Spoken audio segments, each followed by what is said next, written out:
Shalom, terima kasih sudah meluangkan waktu sejenak di tengah kesibukan Anda untuk duduk mendengarkan serta merenungkan kebenaran firman Tuhan.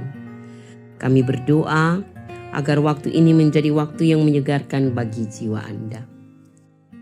Topik renungan kita sepanjang minggu ini adalah Allah mencari dan menemukan yang terhilang.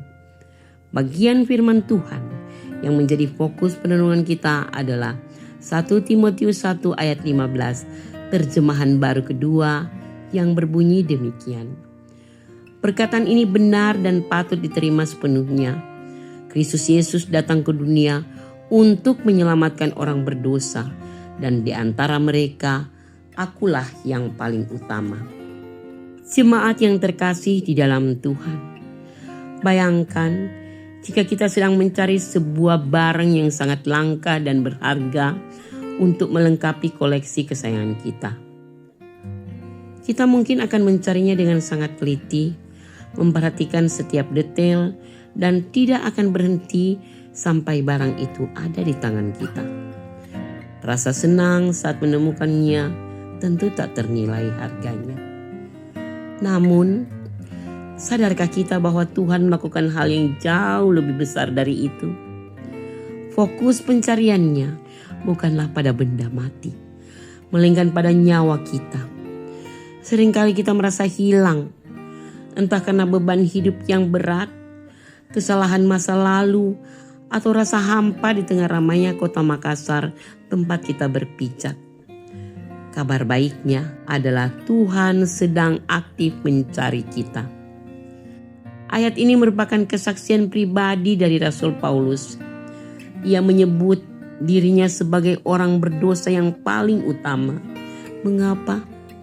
Karena sebelum mengenal Kristus, Paulus adalah orang yang sangat kejam dalam menganiaya jemaat Tuhan. Ia merasa dirinya paling tidak layak untuk mendapat pengampunan. Namun, Paulus menekankan bahwa kedatangan Yesus ke dunia memiliki satu misi yang jelas, menyelamatkan orang berdosa. Tuhan tidak menunggu kita menjadi sempurna atau menjadi orang suci terlebih dahulu untuk mencari kita. Justru karena kita berdosa dan tersesat, Ia datang. Keselamatan itu bukan karena usaha kita yang hebat, melainkan karena inisiatif dan kasih karunia Allah yang mencari kita apa adanya. Jangan lagi kita membiarkan rasa kebersalah atas masa lalu menghambat kita untuk datang kepadanya. Jika Paulus yang menyebut dirinya paling berdosa saja diselamatkan, maka kita pun memiliki harapan yang sama. Mari kita berhenti bersembunyi di balik kegagalan kita dan izinkan Tuhan memulihkan kita. Mungkin beberapa di antara kita seringkali terjebak dalam sikap menghakimi orang lain yang hidupnya terlihat kacau.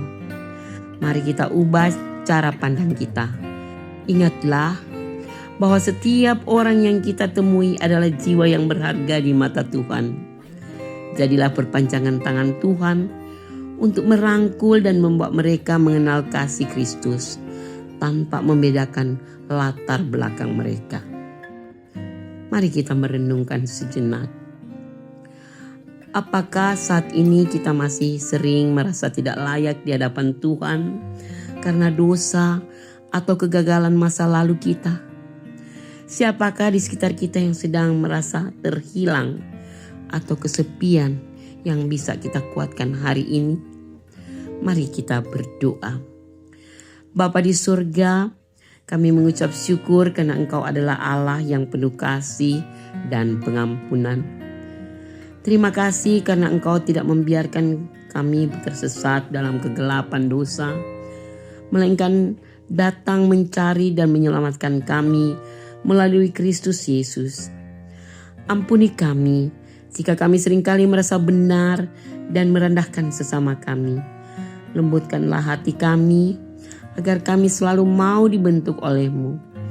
Berikan kami keberanian untuk membagikan kabar sukacita ini kepada orang-orang di sekitar kami yang membutuhkan harapan.